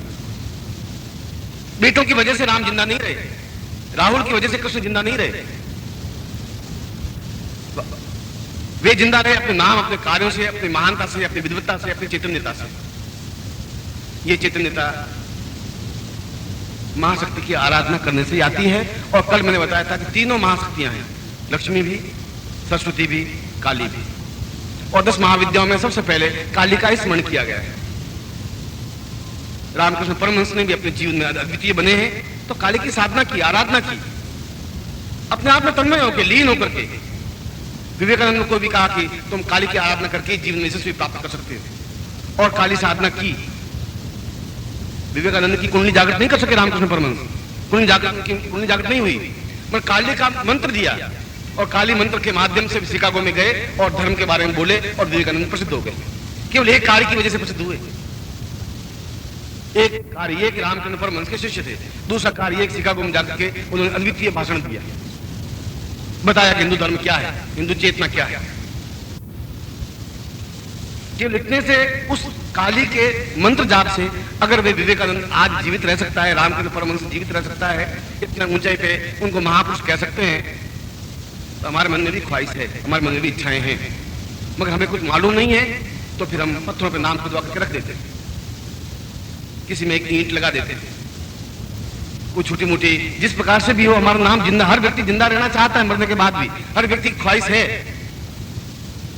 कि कुछ मंदिर बना दूं, कुछ छोटा मोटा कोई गुरुद्वारा बना दूं, कुछ करूं, मगर हाथ वापस पीछे रोक देता है, क्योंकि उनके जीवन में कोई गुरु नहीं है, समझा नहीं सकता कि बिना चैलेंज लिए तुम कुछ कर नहीं सकते। या इस पार होगा गाड़ी, या इस पार होगी, या मर जाएंगे तो मर जाएंगे, या जिंदा रहेंगे तो फिर महापुरुष बनेंगे, अद्वितीय बनेंगे, क्योंकि पुरुष रूप में, नर रूप में पैदा हुए। पूरे इतिहास को टटोला है, पौराणिक काल से, वैदिक काल से लगा करके और आज तक के इतिहास को टटोला है कि जो भी जिन जीवन में सफल हो सके हैं वो शक्ति के माध्यम से सफल हो सकते हैं। और शक्ति का तात्पर्य AK-47 राइफल नहीं है। अगर होते तो पंजाब में सबके नाम फिर अमर हो जाता, सबके नाम पूरे इतिहास में लिखा जाता। AK-47 राइफल आपको अमर नहीं कर सकती, चाकू अमर नहीं कर सकता, आपको पिस्तौल अमर नहीं कर सकती। वह शक्ति नहीं है, वह विध्वंस है। शक्ति और विध्वंस में अंतर है। शक्ति जो सृजनात्मक काम करवा सके, हमसे अच्छा काम करवा सके, अद्वितीय काम करवा सके, विध्वंस हम नष्ट कर सके। इसलिए रावण अपने आप में विध्वंसात्मक था, राम अपने आप में सृजनात्मक थे। शक्ति की आराधना दोनों ने की और विध्वंस की ओर बढ़ा, उसने सृजन की ओर बढ़ा। और शक्ति की आराधना तुम्हारे लिए इसलिए जरूरी है कि तुम जीवन में उस मृत्यु की तरफ नहीं जा सकते, लड़खड़ाते हुए नहीं चल सकते, कायरता की तरफ जिंदा नहीं रह सकते। तुम्हें आपके 4 गालियां देके चले जाए, तुम चुपचाप सुनता रहना पड़ता है। घर में तुम्हारे कला होती है, तुमको शांत रहना पड़ता है। इसलिए कि तुम्हारे वाणी में ओज नहीं है, ताकत नहीं है, क्षमता नहीं है। गालियां दे सकते हो, गालियां शक्ति नहीं है तुम्हारी। तुम्हारे पर्सनालिटी को देखिए, एहसास करें कि कोई आदमी है, कोई चीज है जिसके पीछे भीड़ जुटे चले, वो कहे नहीं, बुलाए नहीं। इसलिए जंगल में, जीवन में, इन हजारों व्यक्तियों में से कोई एक शेर बन सकता है जो चैलेंज ले लेता है, जो ठोकर खा जाता है, जो एहसास कर लेता है कि कुछ है, कुछ मुझे बनना है। ऐसा जीवन, घिसा पिटा जीवन तो लोग जी रहे हैं, हजारों लोग जी रहे हैं। 1.5 करोड़ व्यक्ति दिल्ली में बैठे हैं जो जी रहे हैं। और नहीं आज ठोकर खाएंगे आप, 2 साल 5 साल और बीत जाएंगे, 10 साल बीत जाएंगे, 20 साल के बाद में आपको, मैं तो याद नहीं रख सकता, और कोई याद भी नहीं रख पाएगा। आपके पास में बैठा वो भी आपका नाम याद नहीं रखेगा। और यदि आपने कुछ शक्ति का संचरण किया, कुछ क्षमता आई, और वह शक्ति आराधना के माध्यम से, साधना के माध्यम से प्राप्त हो सकती है। ये दोनों रास्ते हैं, एक भक्ति का रास्ता है, गिड़गिड़ाने का रास्ता है, हाथ जोड़ने का रास्ता है, उनसे कहने का रास्ता है। वह एक रास्ता था, 200 साल तक चला। इस हिंदी इतिहास में भक्ति काल अपने आप में हुआ, उस समय में सब भक्त हुए, जितने पैदा हुए सब भक्त बने। कबीर, तुलसी, सूर, मीरा, नानक, ये जितने भी थे वो एक ही 100 साल के इतिहास में सब कुछ बन गए। 100 साल से पहले नहीं, 100 साल के बाद में नहीं। पर युग ही ऐसा था, जो पैदा हुआ वो अपने आप में पूर्ण रूप से भक्त बना। क्या भक्ति के माध्यम से, भक्ति के माध्यम से भी हो सकता है, मगर वह अपने आप में वीरता नहीं दे सकती, क्षमता नहीं दे सकती, जूझने की शक्ति नहीं दे सकती। और भक्ति के माध्यम से बनती तो प्रसिद्ध बुद्ध और महावीर भक्ति करते थे, राम राम कृष्ण कृष्ण करते रहते। उन्होंने भी ये कहा, बुद्ध ने धम्मपद आपने आप पढ़ा हो तो धम्मपद में कहा कि भिक्षुओं कायर मत बनो, बुजुर्ग बनने की जरूरत नहीं है, तुम्हें क्षमता है तो शक्ति प्राप्त करो।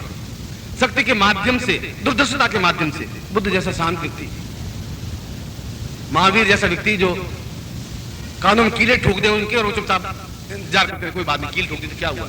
ऐसा व्यक्ति भी अपने जिनवाणी में कहता है कि बिना शक्ति के माध्यम से जीवन पूर्ण नहीं हो सकता।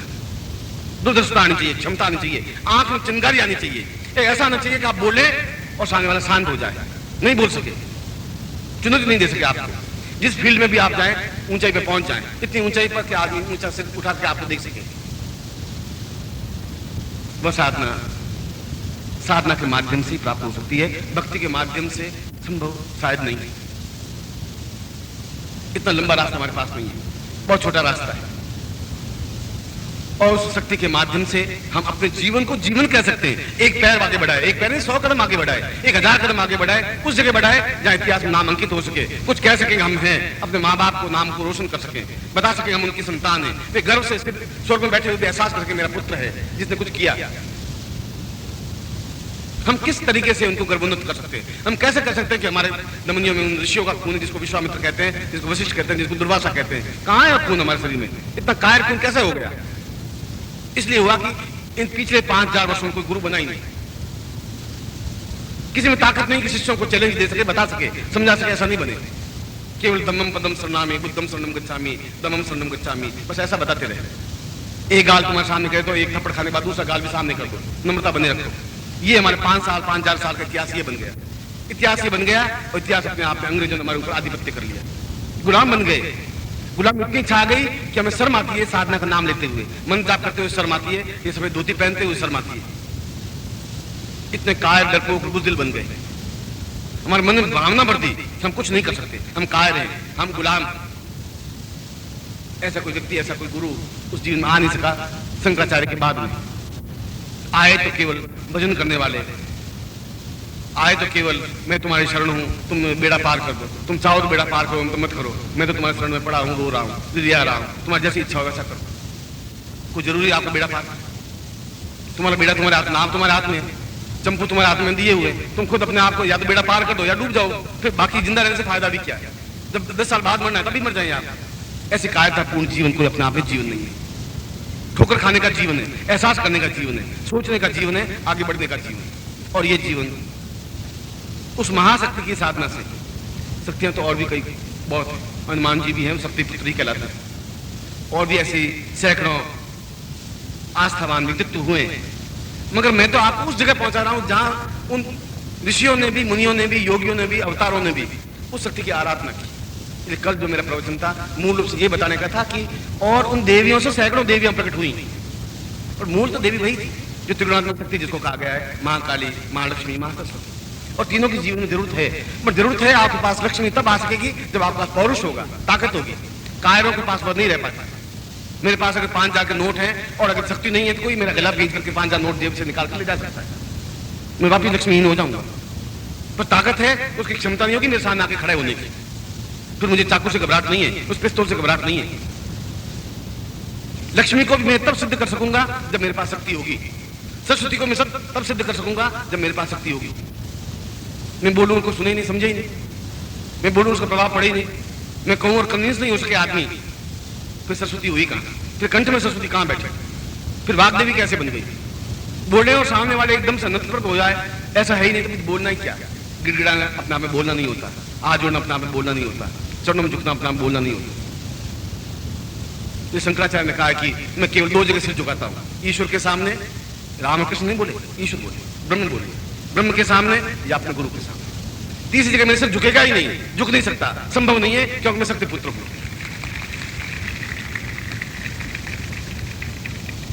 हर दरवाजे पर हर चौखट पर अपना सिर पटकने से सिर लहूलुहान होता है, खून हमारा ही निकलता है, कुछ मिलता नहीं। हम चौखटों पर सिर पटक करके बहुत हुए, मंदिरों में सिर बहुत घिसा है, यहाँ पूरा घिस गया पूरा शरीर। राम के मंदिर में गए, हनुमान जी के मंदिर में गए, कृष्ण के मंदिर में गए, जितने मंदिर थे उन मंदिरों में गए और सिर को घिसा, सिर को दंडवत प्रणाम किया और मिला, कुछ नहीं मिल सकता। भक्ति जीवन में होनी चाहिए, पर अगर शक्ति नहीं है तो भक्ति क्या काम की? कैसे भक्ति कुछ प्राप्त कर पाओगे? मैं खुद भक्त था, आज भी भक्त हूं, उन सबके प्रति मेरा आराध्य है, मैं हाथ जोड़ता हूं। मगर मैं कहता हूं कि अगर मुझे में शक्ति क्षमता नहीं है, पौरुषता नहीं है, और पौरुषता के लिए कोई जरूरी नहीं कि आप मोटे डील डोल के हो। पौरुषता के लिए जरूरी है कि आपके जीवन को गुरु आवे, ठोकर मारे आपके सीने पर, एहसास करवाए तुम्हारे जीवन का धर्म कर्तव्य ये है, तुम शेर हो, तुम्हें शेर बनकर के आगे बढ़ना है, उछाल खाना है।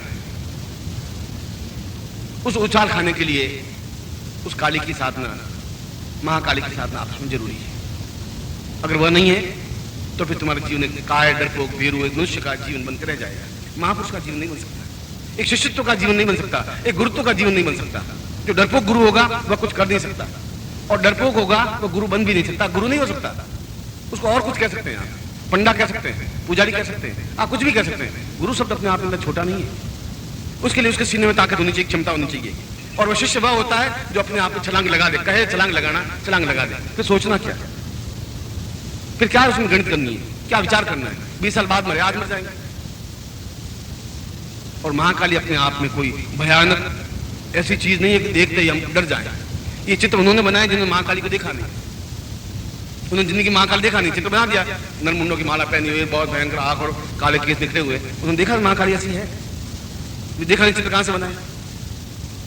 और जिन्होंने देखा है उससे सुंदर स्वरूप किसी का है ही नहीं, अपने आप में बहुत तेजस्वी स्वरूप है, बहुत सौंदर्यमय स्वरूप है, ऐसा स्वरूप है कि हम देखते ही रह जाएं, एहसास कर सके कि हमारे जीवन में पूरे के पूरे उतर जाए। और ये नवरात्रि के दिन, और हम उस हस्तिनापुर में बैठे हैं जहां से थोड़े से मील के फासले पर महाभारत का युद्ध हुआ था, केवल 200 किलोमीटर दूर, बहुत हजारों मील दूर नहीं। और यहीं पर कहीं पर तुम्हारे गुरु घूम रहे होंगे जिन्होंने अर्जुन को और भीम को, नकुल को और द्रोणाचार्य यहीं आसपास घूम रहे थे। ये गुड़गांव जो है ये गुरु गांव था पहले, सब जहां द्रोणाचार्य ने शिक्षा दी उन पांडवों को, वो गुरु गांव आगे बदल करके गुड़गांव बन गए, यहीं आसपास, यहां से 30 किलोमीटर दूर। ये सारा ऐसी जगह है जहां पर युद्ध हुए हैं, और हम भी वहीं बैठे हैं, उसी जगह बैठे हैं। उन युद्धों के साथ में या युद्ध करें मर जाएं या शक्ति की आराधना करें, और इसीलिए एक गुरु के नाते। और मैंने कहा कि सिंहों के लहड़े नहीं, हंसन की नहीं पांति, हंस झुंड के झुंड 500 हंस एक साथ नहीं मिल सकते, कोई कोई हंस कभी कभी दिखाई देता है, और शेर ऐसे हजारों नहीं मिल सकते जंगलों में। कई अभयारण्य में जाए जीप लेकर के 3-4 दिन घूमे तो कोई एक शेर दिखाई देता है, मगर फिर वो शेर है, उसकी दहाड़ से सब कुछ अपने आप में छुप जाते हैं, सारे जीव जानवर मनुष्य भी। ऐसी दहाड़ तुम्हें होनी चाहिए। उसी भूमि पर जहां पर हम पराजित हुए वहां पर विजयी बने हम, उसी भूमि पर खड़े हैं जिसको हमने हस्तिनापुर कहा है। जहां कौरव पांडव का युद्ध हुआ है, जहां कृष्ण जैसे पैदा हुए, जहां कृष्ण ने गीता का उपदेश दिया है, जहां कृष्ण अपने आप में पूर्ण शक्तिवान बने, जहां द्रोणाचार्य जैसे यहाँ शिक्षा देते रहे, ऐसे स्थान पर हम शक्ति की इस नवरात्रि के दिनों में भी यदि आपको ठोकर नहीं लगे, यदि इसमें भी आप गणित करते रहे, आपका जीवन आपके हाथ में। मैं आपको समझा सकता हूँ, मैं आपको बता सकता हूँ, ये कह सकता हूँ कि मैंने इस सारे जीवन को पार करते हुए तुम्हारी जगह पहुंचा हूँ। ये सब अनुभव किए। मास्टरी क्या होती है मुझे मालूम है। हेड मास्टर के सामने छुट्टी लेते समय क्या क्या करना पड़ता है मुझे मालूम है। कितना गिड़गिड़ाना पड़ता है ये मुझे मालूम है। ये मुझे मालूम है कि 1 तारीख कितनी मुश्किल से प्राप्त होती है, ये भी मुझे मालूम है। मैंने देखा जिंदगी में, और कभी बन करके भी देखा है, भाषण बन करके भी देखा है, PhD करके भी देख लिया है, उस बाद कथावाचक बन करके भी देख लिया। जीवन के सारे अनुभव लिए और लेने के बाद भी इस जगह पहुंचा हूं कि ये मेरे जीवन का हेतु नहीं बन सकता, ये मेरे जीवन को पूर्णता नहीं दे सकते, दहाड़ की मेरे जीवन में नहीं आ सकती, चिंगारी मेरे जीवन में पैदा नहीं हो सकती जब तक मैं साधना नहीं करूंगा। और मैं अपने शिष्यों को, अगर मेरे शिष्य हैं तो मैं उनको उस क्रीम को बताऊं कि मूल क्या चीज है। मैं इतने सारे रास्तों पर उनको नहीं घुमाऊंगा, इतने अनुभव को नहीं, ये बता दूं कि जीवन की पूर्णता किस जगह पर है। यदि गुरु हो तो ये कि मूल तत्व क्या है, कहां से हम सफलता पा सकते हैं, और यदि सही तरीके से उस काली की साधना, महाकाली की साधना कर सके तो कमजोर मृत व्यक्ति के जीवन में भी वह चैतन्यता आ सकती है, सफलता आ सकती है, आती है। राम के जीवन में आ सकती है, रावण के जीवन में आ सकती है, बुद्ध के जीवन में आ सकती है, महावीर के जीवन में आ सकती है, तो तुम्हारे जीवन में भी आ सकती है, 100% आ सकती है। इसलिए मैंने कहा कि उसका स्वरूप अपने आप में डरावना नहीं है, भयानक नहीं है, डरने की जरूरत नहीं है। आप किसी पर पांव रखे वो खड़ी नहीं हो पाएगी, वह तो सबके ऊपर पांव रखा हुआ है, शिव के ऊपर नहीं, जो मुर्दा है। और हम भी मुर्दे हैं, पर हमारी विशेषता यह है कि हम चलते फिरते मुर्दा है। ये अजूबा है, मुर्दा तो है और चल रहे हैं, जिंदा सांस ले रहे हैं और मुर्दा है। क्योंकि रोज सुबह आके कोई भी गाड़ी देके आपको चला जाता है, आप कुछ नहीं कर सकते। आपके कर्ज मांगने वाला आपको सुबह आके गाड़ी दे जाते 6 बजे, तो आप कुछ बोल नहीं सकते। पत्नी कहती है सारी तुम आदमी मर्द पर धिक्कार करो, और तुम कुछ बोल नहीं सकते। आस पड़ोस वाले गाली देते हैं, आप चुप रह जाते हैं।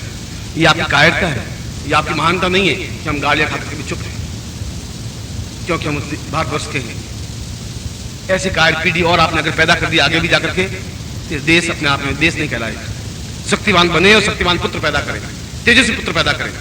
अगर एक भी ऐसा पुत्र तुम्हारे हुआ, तुम खुद शक्तिवान बने, तो सैकड़ों लोगों को शक्तिवान बना सकोगे। मैं तुम उस जगह खड़ा कर रहा हूं। इसलिए आज का ये प्रवचन भगवती सौंदर्यमयी अद्वितीय महाकाली के चरणों में समर्पित करता हुआ कि आपके जीवन में भी महाकाली उतरे, उस मंत्र के माध्यम से, उस तेजस्विता के माध्यम से, उस साधना के माध्यम से, गिड़गिड़ाने के नहीं, हाथ जोड़ने से भी नहीं। हम हाथ जोड़ने नतमस्तक तो हो, मगर साहस हो, फौलाद हो सीने में, ऐसा हो कि सामने वाला हमें देखे और ठक से रह जाए। वह चीज हो हमारे पास, वो महाकाली साधना के माध्यम से प्राप्त हो सकती है। और शाम को मैं आपको महाकाली साधना संपन्न करवाऊंगा।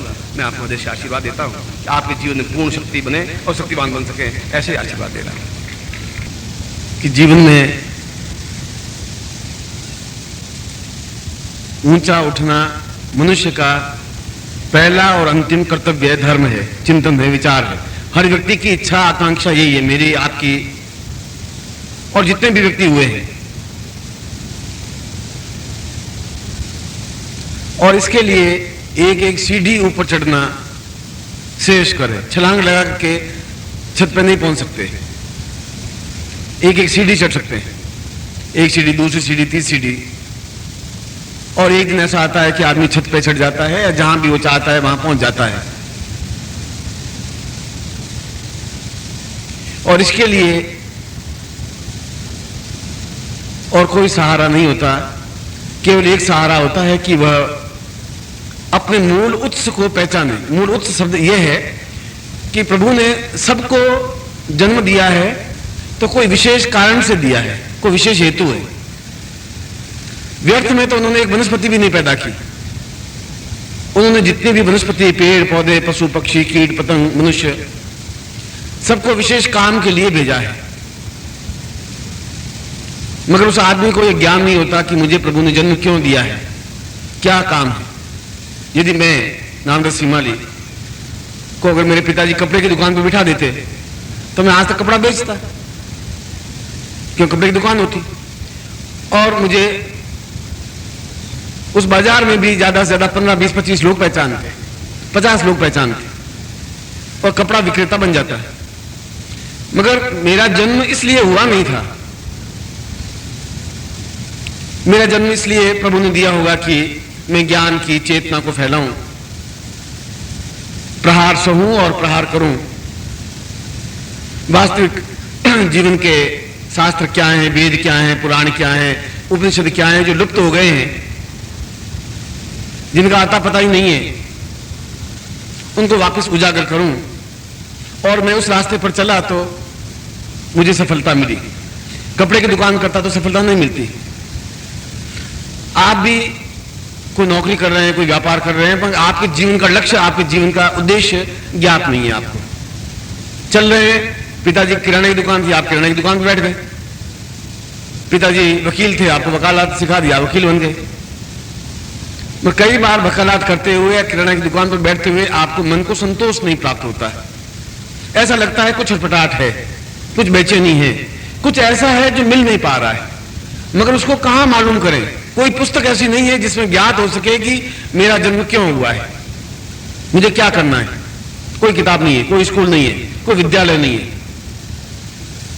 इसके लिए कोई शिक्षा नहीं है।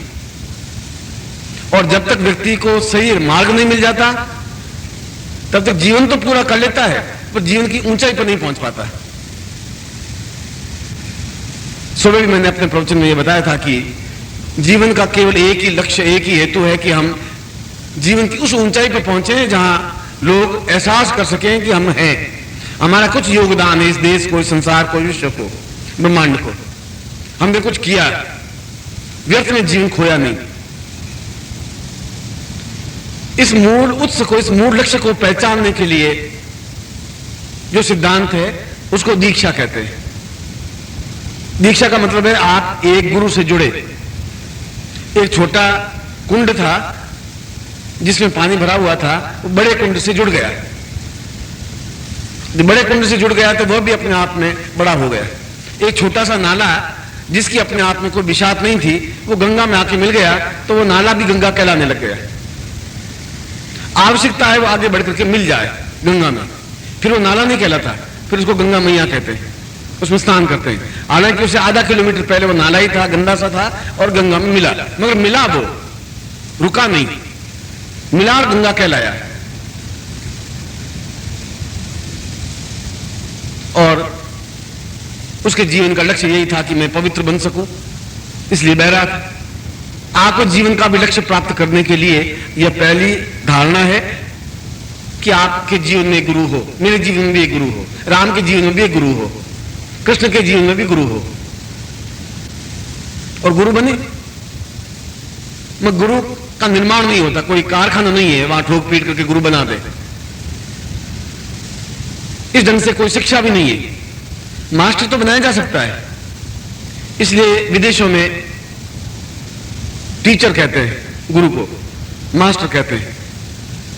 मास्टर का मतलब है मैं आपको पैसे दूंगा, आप मुझे ज्ञान दे दीजिए, बस। पैंट पहने हुए, बूट पहने हुए, सिर तना हुआ है, वो उनको सिखा देंगे कि यस इस ढंग से ये साइंटिफिक समीकरण है, ये फिजिक्स है, ये भौतिक शास्त्र है, केमिकल्स है। कोई आपस में अटैचमेंट नहीं है, क्योंकि वो जानते हैं मैं पैसे दे रहा हूं, ये सिखा रहा है। हमारे यहां ऐसा नहीं है। हमारी ये ऐसा माइंड में नहीं है कि हम पैसा दें और गुरु हमें कुछ सिखाए। गुरु का धर्म है उसको सिखाए, शिष्य का धर्म है कि वह उनके पास जाए। इसलिए हमारे यहां एक और नया शब्द बना, उसको गुरु कहा गया। ऐसा गुरु शब्द संसार में और कहीं है ही नहीं, किसी भाषा में नहीं है, किसी जाति में नहीं है। केवल भारतवर्ष में एक शब्द बना है जो अपने आप में वजनदार हो, लघु गुरु। जो बहुत हल्का हो वह शिष्य है, जिसमें ज्ञान का भंडार भरा हुआ है वह गुरु है। अगर जिसमें है नहीं, आप मेरी जगह बैठ करके गुरु तो बन सकते हैं। गुरु बनने के लिए कोई बहुत बड़ा लंबा चौड़ा कोई खेल या कोई सर्टिफिकेट लेने की जरूरत नहीं है। बने मेरे जैसा कुर्ता पहन लिया, एक दो माला रुद्राक्ष की डाल दीजिए, बैठ जाइए यहां और थोड़ी आंख मूंद करके बोलते रहिए। मगर वो खुद समझता है कि मैं खोखला हूं। इसलिए जीवन का लक्ष्य पहचानना और उसको बता देना कि तुम्हारे जीवन का लक्ष्य क्या है, इसका आधार भूमि दीक्षा है। इसे दीक्षा लेने के लिए पीछे और कोई स्वार्थ, कोई चिंतन नहीं है हमारा। मैं इसलिए दीक्षा नहीं दे रहा हूं आप मेरे शिष्य बन जाएं और 5,000 में से 5 या 10 बन जाएं। आपकी ड्यूटी है कि उसके बाद मुझे पूछे कि आखिर प्रभु ने मुझे क्यों उत्पन्न किया, क्या जरूरत थी मुझे उत्पन्न करने की। प्रभु तो कोई चीज बेकार बनाता ही नहीं। एक ऐसी भी धन्वंतरी ने, जब धन्वंतरी के गुरु ने कहा, धन्वंतरी उनके 15-20 शिष्य थे, और शिष्यों को कहा कि मैंने तुम्हें आयुर्वेद का ज्ञान दिया है, तुम जंगल में जाओ और जाकर के तुम्हारी यही गुरु दक्षिणा होगी, क्योंकि आज मैं तुम्हें अपने समाज में भेज रहा हूं। एक ऐसा पौधा तोड़ करके लाओ जिसकी कोई उपयोगिता नहीं हो, जिसकी कोई वैल्यू नहीं हो, जिसकी कोई जरूरत नहीं हो, और जो सबसे पहले आ जाएगा वो सबसे श्रेष्ठ शिष्य कहलाएगा। शिष्य दौड़े, किसी ने घास उगा हुआ था, घास को तोड़ करके डंठल ले आया, किसी ने कांटों का एक पेड़ उगा था उसको ले आया, किसी ने कैक्टस उड़ा हुआ था कैक्टस को तोड़ कर ले आया। धन्वंतरी पूरा सबसे लास्ट में आया और खाली हाथ आया। शिष्य हंसने लगे कि ये साला बिल्कुल मूर्ख है, ये कुछ समझता ही नहीं है, सबसे लास्ट में आया, लाया कुछ नहीं। देखिए घास की क्या जरूरत है, और फिर कैक्टस की जरूरत क्या है, ये तो पांव में चुभती है, कांटे हैं। गुरु धन्वंतरी को पूछा कि क्या बात है, तुम खाली हाथ कैसे आए हो? उसने कहा मैं बहुत भटका हूं, 15-20 किलोमीटर दौड़ता हुआ आया, मुझे एक भी तिनका ऐसा नहीं लगा जिसमें बेकार हो, जिसकी कोई उपयोगिता नहीं हो आयुर्वेद में। प्रत्येक की अपने आप में आयुर्वेद का उपयोगिता है, ये मुझे ज्ञान आपने दिया है। और धन्वंतरी अपने आप में अद्वितीय आयुर्वेदज्ञ बने, और ये गुरु ने ज्ञान दिया है कि तुम्हारा कोई उपयोगिता है। एक भी व्यक्ति आप में से संसार में व्यर्थ नहीं पैदा हुआ है, बस किस कारण से पैदा हुआ है ये आपको मालूम नहीं है, करना क्या है आपको ये भी मालूम नहीं है, चले जा रहे हैं आप। और इसके लिए जब स्कूल में और कॉलेज में और यूनिवर्सिटीज में कोई शिक्षा नहीं है तो वह शिक्षा अध्यापक से नहीं मिल सकती, वो शिक्षा गुरु से मिल सकती है। इसलिए हमारे जीवन में गुरु की जरूरत है। अगर गुरु को ज्ञान है तो बताएगा, गुरु को खुद को मालूम नहीं है कि मेरे जीवन का उद्देश्य क्या है, तो गुरु आपको ज्ञान भी नहीं दे सकता, नहीं समझा सकता, चेतना नहीं दे सकता। दीक्षा लेने के पीछे, दीक्षा देने के पीछे यह एक संबंध है, आपका मेरा एक अटैचमेंट है, एक परिणय है, मैं आपसे जुड़ा हुआ हूं, एक एग्रीमेंट है आपके मेरे बीच में कि आज से मैं तो मेरे शिष्य हो, मेरी ड्यूटी है कि मैं तुम्हारे जीवन के लक्ष्य को समझाऊं। आपकी ड्यूटी है कि मुझे आप पूछें, आप मिले नहीं, आज आप दीक्षा लें उसके बाद चले जाएं, वापिस 15-20 साल बाद मिले, अब मैं किसको समझाऊंगा? तुम्हारी ड्यूटी है कि बार बार मिले, जब भी मौका मिले मिले। अगर जीवन के लक्ष्य को प्राप्त करना है तो जीवन तो चला जाएगा, एक दिन बीत जाएगा, फिर एक नया जीवन लेंगे, वह भी मलमूत्र में होते हुआ बीत जाएगा।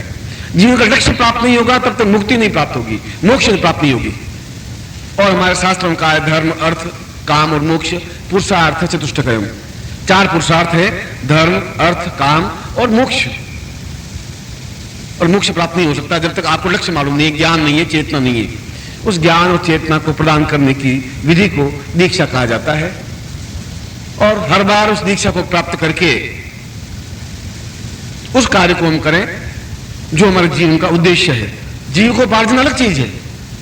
आप कपड़े की दुकान चलाइए, मैं आपको रोक नहीं रहा हूं, मैं आपको ये नहीं कह रहा हूं दुकान बंद करके मेरे पास आ जा, मैं कह रहा हूं कपड़े की दुकान चलाइए, मगर आपको मालूम होना चाहिए मुझे पहुंचना कहां पर है, कराला किस जगह है और किस जगह पहुंचने से वो गुरुधाम मिलेगा, बस इतना ज्ञान होना चाहिए। और यदि गुरु ने आज्ञा दे ही दी, ऐसा गुरु बहुत स्वार्थी व्यक्ति होगा जो आपको गलत आज्ञा दे, वह गुरु नहीं हो सकता, वह स्वार्थी होगा। और यदि आज्ञा दे ही दी तो फिर आपको पालन करना धर्म है, कर्तव्य है, वह शिष्यता है।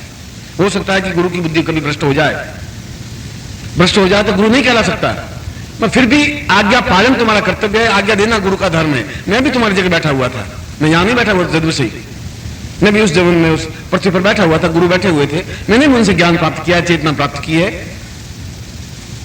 यह कि आज्ञा पालन करना, क्यों आज्ञा दे रहे हैं, अगर हम ही समझ लेंगे तो फिर हम गुरु बन जाएंगे, शिष्य रहेंगे ही कहां। अगर तुम्हें ज्ञान ही हो जाएगा फिर तुम शिष्य कहां रहे। ज्ञान नहीं है इसलिए वहां बैठे हो, जिन तुम्हें ज्ञान मिल जाएगा उसने अपने आप समाज उठा करके यहां बिठा देगा।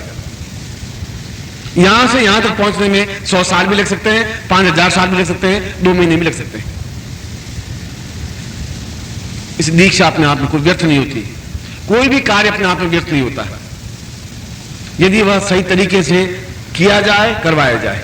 यदि गुरु सही तरीके से करे, यदि शिष्य सही तरीके से स्वीकार करे, मैं दीक्षा दूं और आप प्राप्त करें, आप में श्रद्धा हो, आप में ज्ञान हो, आप में चेतना हो, आप में एहसास हो कि मैं दीक्षा प्राप्त कर रहा हूं, ये मेरे जीवन का सौभाग्य है।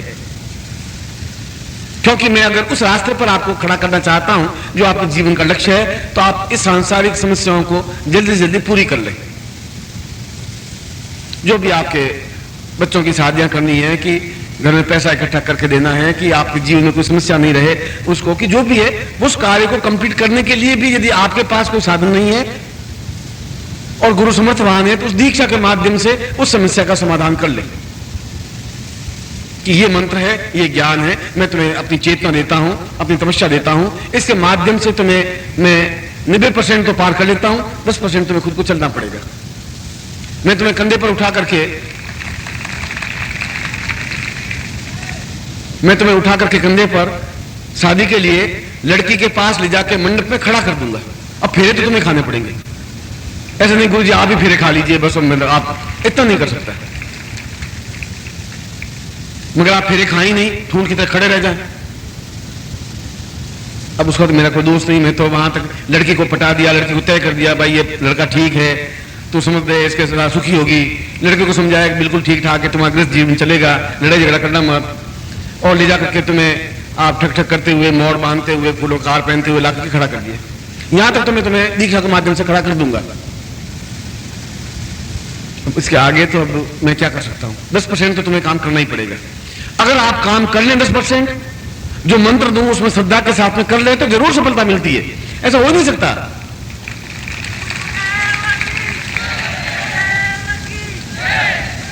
मैं आपको जो 30-40 वर्षों से जो बात कह रहा हूं, मेरे जीवन का दुख इस बात का है कि आप उस बात को सीरियस लेते ही नहीं, कि मंत्र जब मुझे पूरी क्षमता के साथ करना है, और अगर सफलता नहीं मिलती है तो सफलता तुम्हारी अश्रद्धा है, तुम्हारा अटैचमेंट नहीं बना। जब अश्रद्धा है, पूर्ण रूप से विश्वास नहीं है, तो सफलता नहीं मिल सकती। मुझे इसमें पूर्ण सफलता विश्वास नहीं है, तो जीवन में लड़ाई झगड़ा चलता रहेगा। ये मेरे को डाउट करती रहेगी, मैं इसके ऊपर डाउट करता रहूंगा, और लड़ाई झगड़ा चलता रहेगा। और जैसे भारतवर्ष में 90% लोग चलते हैं, हम भी चलते रहेंगे। पर मुझे पूरा विश्वास है कि कुछ गड़बड़ नहीं होगी। इसको भी पूरा विश्वास है गुरु जी कोई गड़बड़ नहीं करेंगे। तो कोई लड़ाई झगड़ा है ही नहीं, कोई तनाव है ही नहीं, कोई समस्या है ही नहीं। जहां भी डाउट हुआ उसका कोई इलाज नहीं है, संदेह और भ्रम का कोई इलाज नहीं है। जहां भी आपके मेरे बीच में ब्रिज टूटा, जो इकरारनामा लिखा था तोड़ दिया कि ठीक है मंत्र अभी क्या करेंगे, बाद में कभी कर लेंगे, वहां खत्म हो गई बात। और फिर आप मुझे 3 महीने बाद आओ गुरु जी सफलता नहीं मिल पाई। अब आप खुद सोच लीजिए कि गलती कहां हुई। मैं देने में गलती नहीं हुई, तुम्हारे लेकर के उसका उपयोग करने में गलती हुई।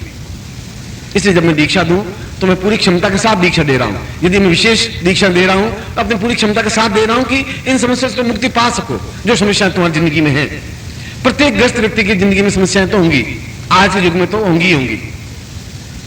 समस्याएं तो त्रेता युग में भी थी, द्वापर युग में थी, कलयुग में थी, और वैदिक काल में भी थी। समस्याएं तो समाप्त होती ही नहीं। कह के मन में भी था मेरा बेटा राजगद्दी पर बैठ जाए, समस्या उसके माइंड में भी थी। समस्या दशरथ के माइंड में भी थी कि अपने बड़े बेटे को कैसे भेजूं। समस्याएं थी, उसका निराकरण क्या हुआ। इसे दीक्षा देने से पहले मैं आपको जो समझा रहा हूं, और आपको इसलिए समझा रहा हूं कि आप आगे समाज को समझा सकें। लोग पूछें दीक्षा लेने से क्या फायदा हुआ, आप समझा सकें, इसलिए मैं आपको खड़ा कर रहा हूं। आप दृढ़ता के साथ, ताकत के साथ कह सकें कि दीक्षा का तात्पर्य यह होता है, इसलिए दीक्षा ली जाती है, इसलिए मैंने दीक्षा ली है, इसलिए तुम्हें दीक्षा लेनी चाहिए। हम सफलता पा लें, ये बहुत बड़ी बात नहीं है। हम 1000 लोगों को सफलता दे सकें, ये बड़ी बात है। सुबह मैंने बात आया था कि एक 10,000 शिष्यों से आदमी बड़ा नहीं बनता। 25,000 लोग इकट्ठे करके मेरे पीछे घुमाने, तो मैं तो वृंदावन में चला जाऊंगा अभी। और वृंदावन में आपको मालूम है 48 धर्मशालाएं जिसमें विधवाएं बैठी हुई है, 48, और एक में 5-5 हजार विधवाएं हैं। 20 वर्ष से लगा कर 80 साल तक की विधवाएं। और आपको मालूम है वो क्या करती हैं? लोग जाते हैं, आप जैसे कई लोग जाते हैं, 2 रुपए देते हैं, 2 रुपए में मेरे राम राम मंत्र जाप कर लेना है। वो राम राम राम राम पहले 2 रुपए दे दिए, तुम जाप कर लेना है। 2 रुपए में 1000 मंत्र जाप करती है राम राम की।